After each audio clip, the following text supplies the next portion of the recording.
Halo, selamat malam abang kakak dan teman-teman sekalian.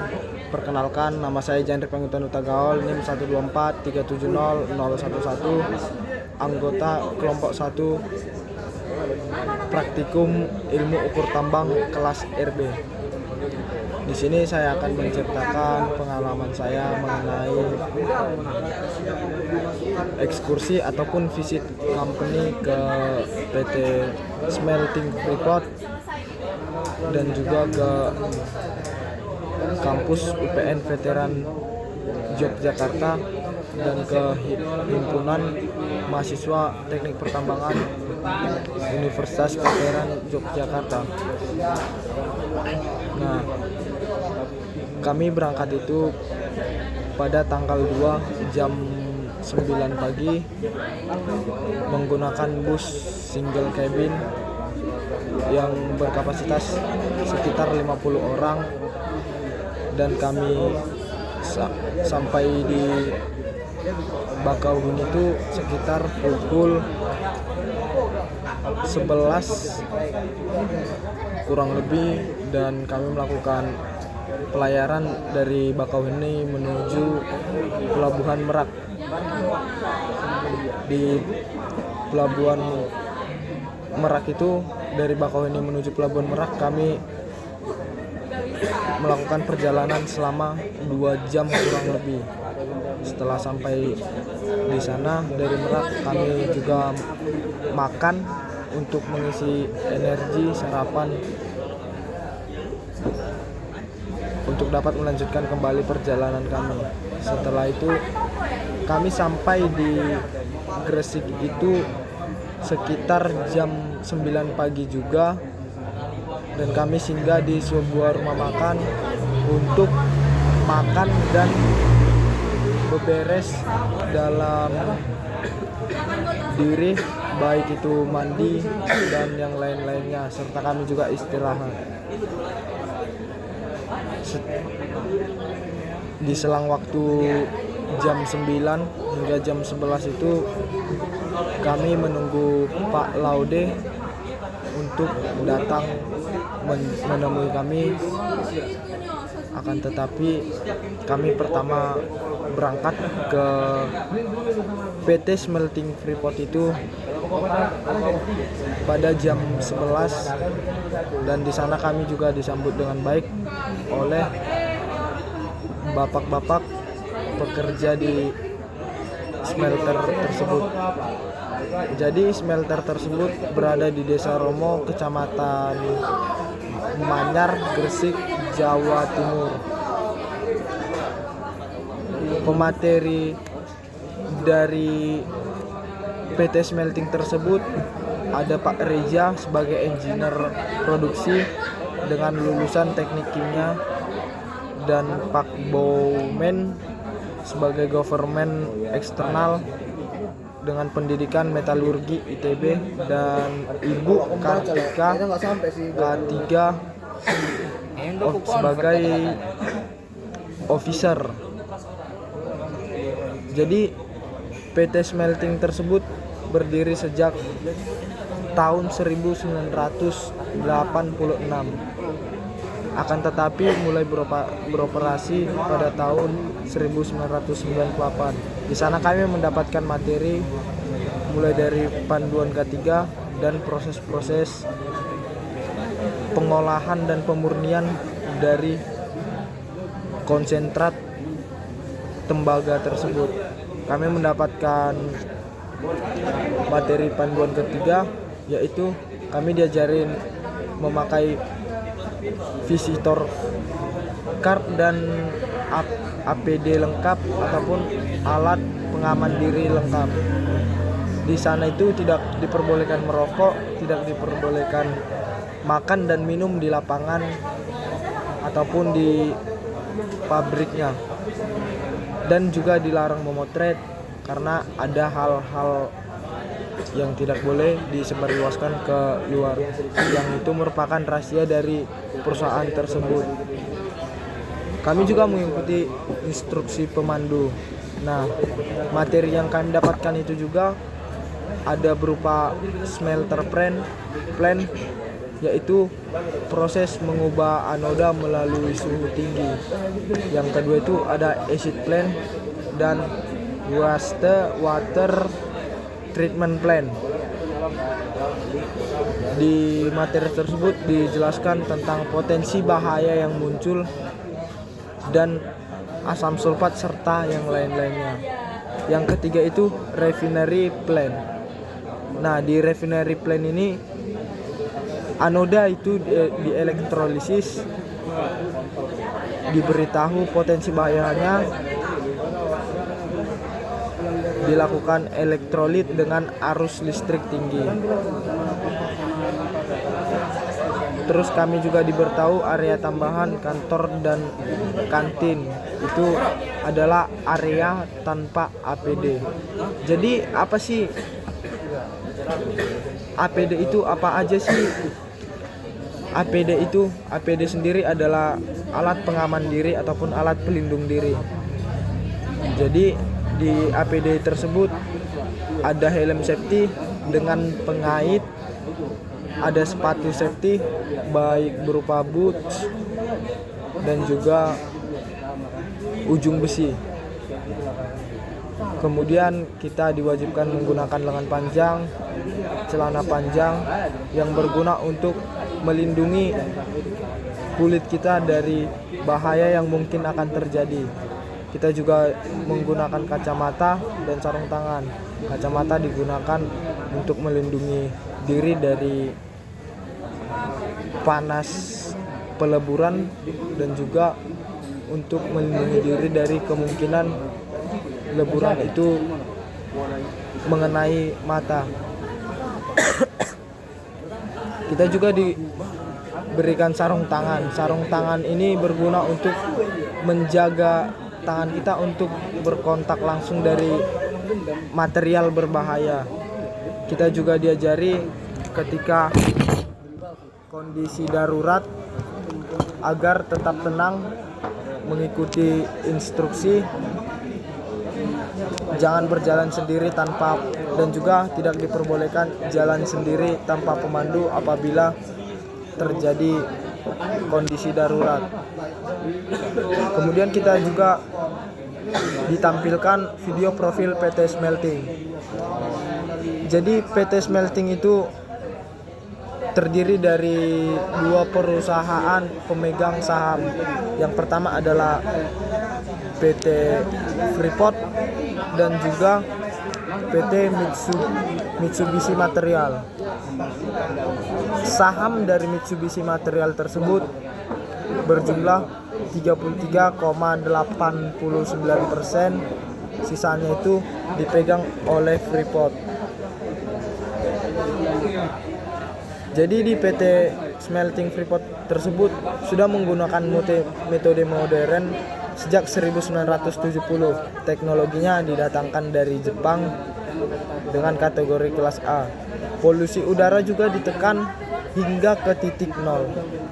Dan juga PT tersebut beroperasi selama 24 jam tanpa berhenti, ataupun dengan kata lain 24 jam non-stop produksinya.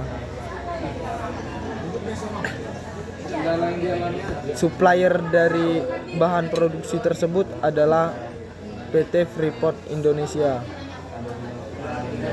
Jadi di video profil PT Smelting juga mereka menampilkan cara menyeimbangkan kemajuan dengan kepedulian.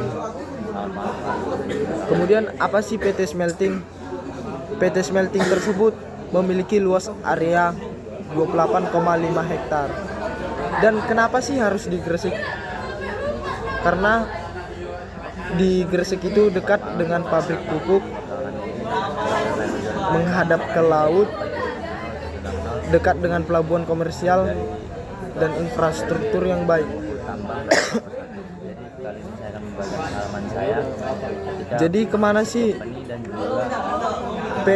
produk dari PT Smelting tersebut dijual? Produk dari PT Smelting tersebut berupa tembaga yang dijual di Asia Tenggara sampai ke Cina. sejak 1996 berdiri dan beroperasi 1998. Produksinya awalnya dari 200.000 ton per tahun naik menjadi 300.000 ton per tahun dengan saham Freeport sebesar 66,02%. Jadi konsentrat ataupun kandungan utama dari bahan baku itu berupa tembaga, besi, dan sulfida. Untuk prosesnya itu pertama melalui pengiriman dari laut, baru masuk ke gudang, kemudian dianalisa kandungannya apa saja, dan kemudian dilebur dengan suhu 1250 derajat Celcius dengan anoda tembaga produk menengah sebesar 99,4%. Bahan baku proses itu sendiri ada gas alam, tenaga listrik, batu bara, air laut pendingin, dan oksigen. Kemudian apa sih produk samping dari PT Smelting tersebut? Produk sampingnya berupa terak tembaga, gipsum, tembaga sulfida, asam sulfat, dan lumpur anoda yang berisi emas, aluminium, dan juga timbal. Emasnya itu diproses di smelter PT Freeport yang baru. Namun dari lumpur anoda tersebut yang dominan itu berupa timbal. Nah, ada 3 furnace, yaitu acid plant. Salah satunya di acid plant ini gas cleaning section, ada IPAL, instalasi pengolahan air, limbah ataupun gipsum. Nah, fasilitas penunjang itu sendiri ada jeti 2 km dan dermaga, bengkel pemeliharaan, utilitas,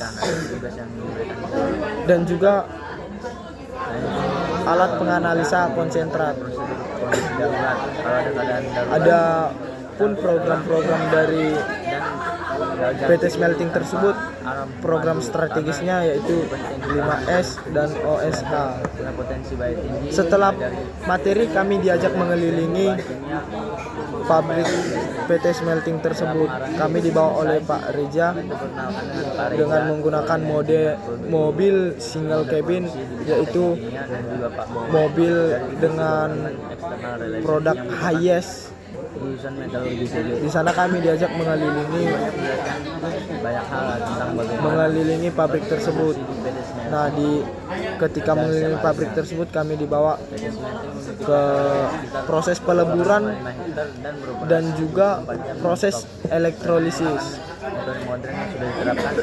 Proses elektrolisis tersebut ada pelat untuk melakukan proses elektrolisis untuk tembaga menempel ke plat tersebut, dan untuk pemanenannya sendiri itu dilakukan selama 20 hari dengan rentang waktu 20 hari, dengan pemanenan pertama di hari ke-7 dan pemanen selanjutnya di 13 hari. Kenapa sih harus dibagi 2 seperti itu? Kenapa dibagi? Pertama, pemanenan dari tembaga tersebut 7 hari. Pemanenan tembaga tersebut 7 hari itu bertujuan untuk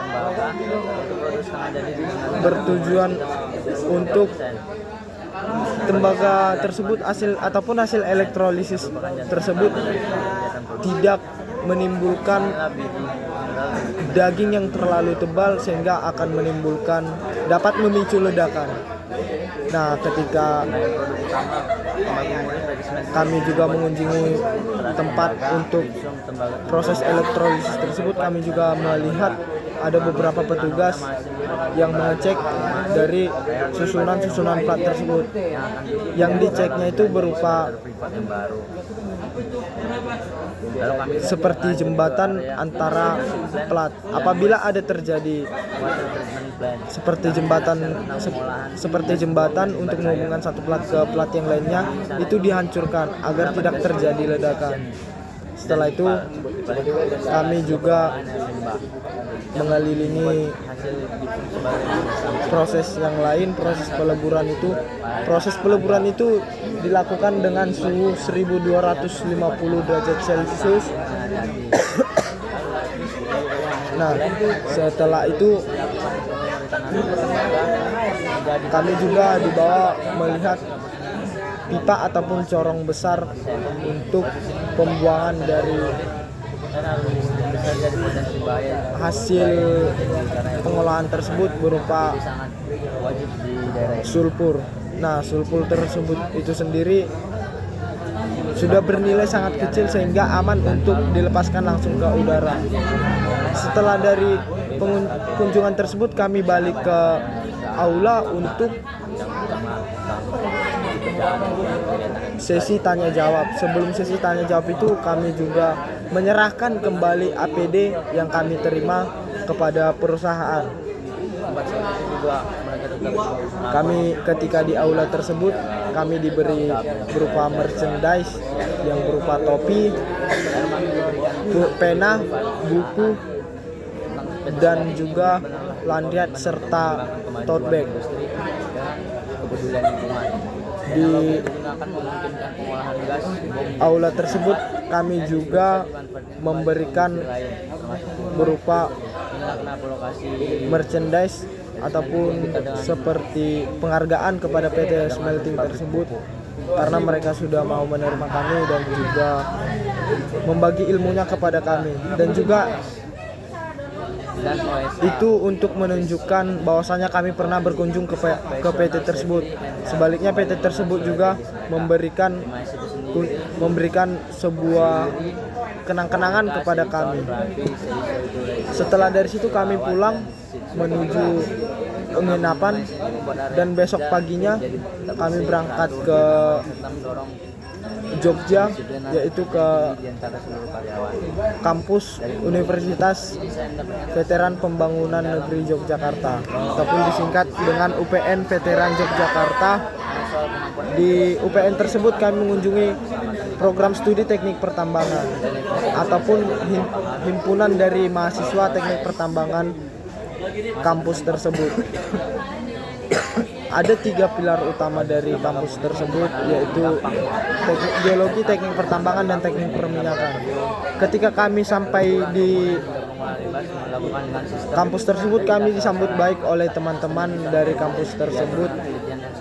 Kami diajak berkeliling kampus, dan juga kami melakukan sharing session, dan juga saya bertemu dengan seorang alumni dari Teknik Pertambangan ITERA angkatan 2022, yaitu Bang Petrus.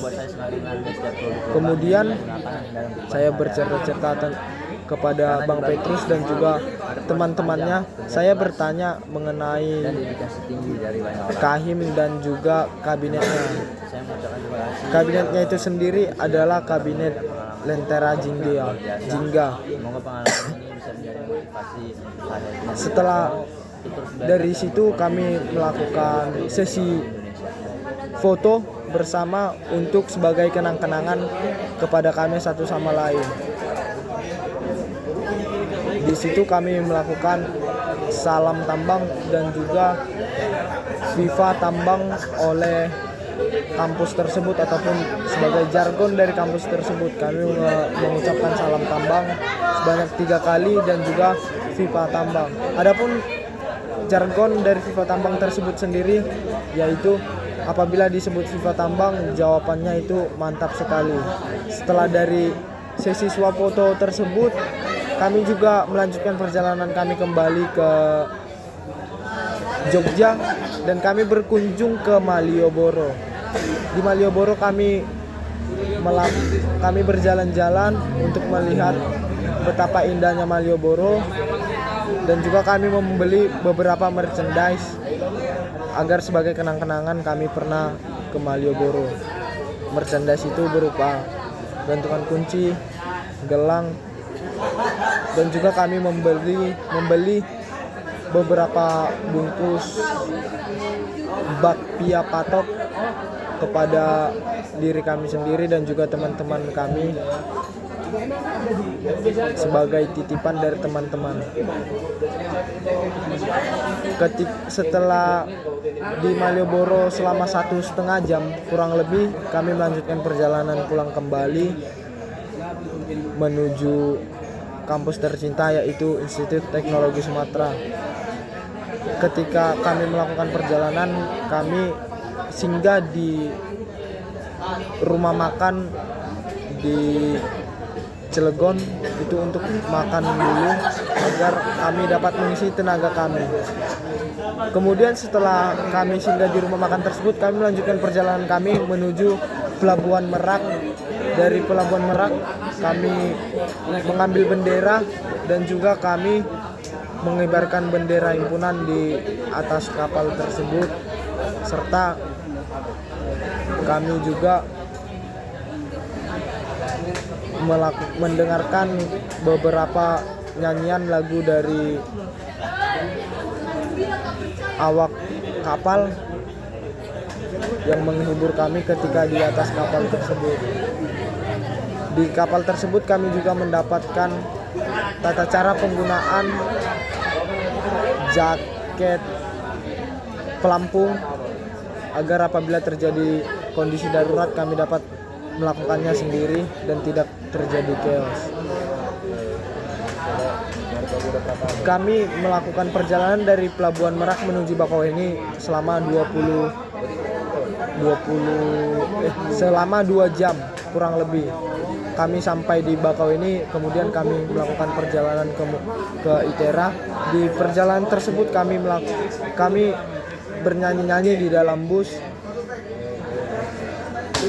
Kemudian kami sampai di Itera itu sekitar pukul 4 sore pada hari Minggu. Hanya itu yang bisa dapat saya ceritakan.